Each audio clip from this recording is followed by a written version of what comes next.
Did Cadillac just pull off the signing of the century?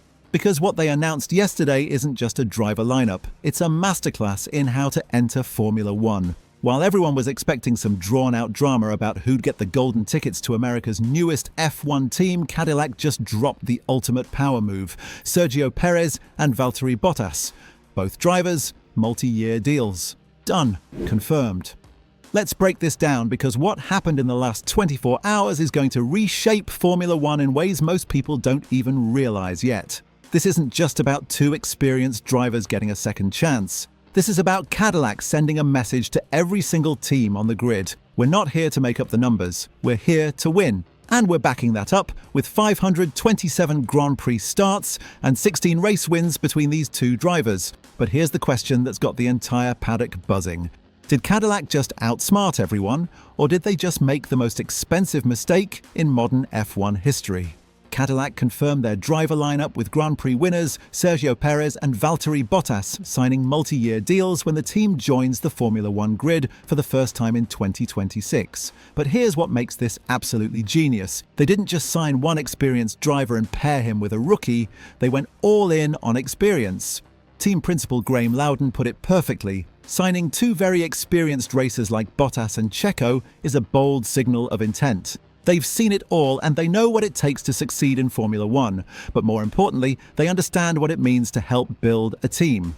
If you're building an F1 team from scratch, General Motors executives are watching every move you make. The entire motorsport world is waiting to see if America can finally crack the Formula One code. And you're supposed to do all of this while also babysitting a rookie who's never experienced the pressure of an F1 weekend. Hell no. Cadillac looked at the market and said, "Give us the two best available drivers. Period." And that's exactly what they got. Here's where this gets emotional, because Pérez just got handed the comeback story of a lifetime. The Mexican driver brings immense F1 experience, having competed for Sauber, McLaren, Force India, and Racing Point before moving to Red Bull, where he helped the team win the World Constructors' Championship in 2022 and 2023. But more than that, he's getting something Red Bull could never give him: the chance to be the undisputed number one. For 4 years at Red Bull, Pérez was defined by what he couldn't do compared to Max Verstappen. Every weekend was about whether he could support the team. Every strategy call was about how to help Max win championships. Even when Pérez was performing brilliantly, the narrative was always about Max. Now, Pérez gets to write his own story. He gets to be the veteran leader guiding America's charge into Formula One. He gets to be the guy who puts Cadillac on the podium for the first time. That's legacy stuff right there. And let's be real about the business side. Pérez brings massive marketing upside, representing not just Mexico, but all of Latin America. General Motors isn't stupid. They know exactly what they're getting with Checo, a driver who can move merchandise, sell tickets, and bring entire markets to the Cadillac brand. Now let's flip to the other side of the garage, because Valtteri Bottas might have just landed the perfect opportunity. Bottas enjoyed incredible success at Mercedes, playing a key role in the Silver Arrows winning the team's championship every year from 2017 to 2021. The man knows what championship-level operations look like. He's worked with the best engineers, the best strategists, the best everything. Bottas gets to use all that Mercedes knowledge without any of the Mercedes politics. He have been waiting his entire career for this exact moment. No more playing second fiddle to Lewis Hamilton. No more being the perfect wingman. No more managing politics between teammates. Just Valtteri Bottas doing what he does best, developing fast race cars and extracting every tenth of performance available. The technical knowledge transfer alone could be worth millions to Cadillac. Bottas spent 5 years inside the most successful Formula One operation of the hybrid era.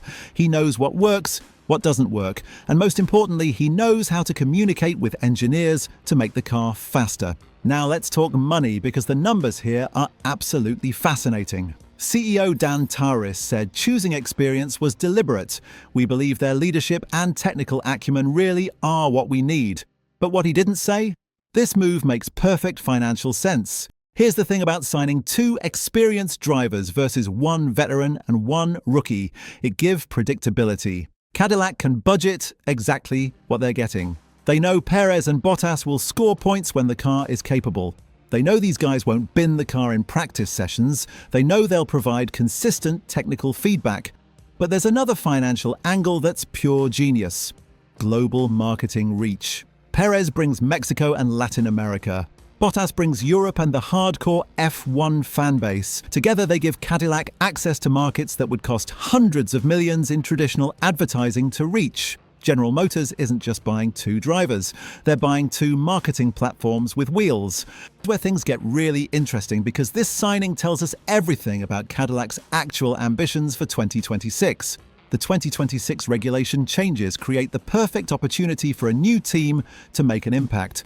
It's the biggest reset Formula One has seen in years. Teams that can hit the ground running will have massive advantages. And Cadillac just signed 2 drivers who've been through multiple regulation changes, who know how to adapt quickly, who understand what it takes to extract performance from unfamiliar machinery. In true F1 fashion, this isn't just about 2026. This is about positioning for 2027 and beyond. Both drivers signed multi-year deals, which means Cadillac is committing to stability in a sport where driver changes happen constantly. The Formula One paddock is absolutely buzzing right now, and the reactions tell you everything about how smart this move really is. Other team principals are trying to play it cool, but you can see the concern. Suddenly, the 11th team on the grid isn't looking like easy points anymore. When you've got 2 proven race winners in your cockpit, every points-paying position becomes a battle. The driver market just got completely reshuffled too. With the Cadillac F1 seats filled, there are very few seats yet to be confirmed on next year's grid. Alpine, Red Bull, and a few other teams are scrambling to figure out their lineups, while Cadillac is already planning their 2026 season. But here's the reaction that matters most. Max Verstappen himself said, "I always got along very well with Checo. As long as he is motivated to drive, then I think that is absolutely, even with such a new team, a good choice." When the 4-time world champion endorses your driver signing, you know you did something right. Let's step back and appreciate what just happened here, because this is bigger than just driver signings. Cadillac enters F1 as the circuit's 11th team and just the 2nd American-centric team in F1 history. The pressure to succeed, to prove that American companies belong in Formula One, is immense. And instead of taking the safe route, maybe 1 experienced driver and 1 American rookie to appease the home crowd, Cadillac made the bold choice. They prioritized winning over optics. They chose speed over sentiment. Asked whether IndyCar frontrunners such as Colton Herta or Joseph Newgarden were ever considered, Tauris confirmed that experience in Formula One carried the day. But he also added something crucial. They're working on creating pathways for American drivers. That's the long-term play right there. Get established first with proven talent, then bring American drivers into a winning operation rather than asking them to build one from scratch. Here's what we know for certain now. Cadillac isn't messing around. This signing sends a message to every team on the 2026 grid. We're not here to participate, we're here to compete. When you put 527 combined Grand Prix starts in your cockpit, you're not planning for moral victories, you're planning for actual victories. The financial commitment alone is staggering. Multi-year deals for 2 experienced drivers, plus the infrastructure, plus the development costs. We're talking about hundreds of millions in investment before they even turn a wheel. But here's what makes this move absolutely brilliant. They've eliminated almost every variable that could go wrong. Car too slow? Well, at least they'll extract maximum performance from it. Political drama? Not with these 2 consummate professionals. Technical feedback? They're getting input from drivers who've worked with championship-winning teams. The only question left is, how fast will the car be? When the cage rattles, the Tiger only prowls harder. And right now, every other F1 team is prowling because Cadillac just announced they're not here to play games. This is the most strategic driver signing in modern Formula One history. Not the flashiest, not the youngest, but absolutely the smartest. Cadillac looked at their situation, new team, massive expectations, limited time to prepare, and made the choice that gives them the best chance of success. Pérez gets his redemption arc. Bottas gets his leadership opportunity, and Cadillac gets 2 drivers who know exactly what it takes to win at the highest level of motorsport. The 2026 Formula One season just got a whole lot more interesting. When these cars hit the track in testing, every lap will be scrutinized, every tenth will matter, and every result will be measured against the massive expectations that come with this driver pairing. One thing is certain, Formula One's newest team isn't planning to spend much time at the back of the grid. What do you think? Did Cadillac just pull off the signing of the decade, or are they putting too much pressure on two drivers who might be past their prime? Are you excited to see Pérez get another shot at being a team leader, or do you think Bottas is the real prize here? Drop your thoughts in the comments below, because this story is just getting started. Hit that subscribe button if you want to stay ahead of every twist and turn as we build toward 2026, because something tells me Cadillac's journey is going to be one hell of a ride.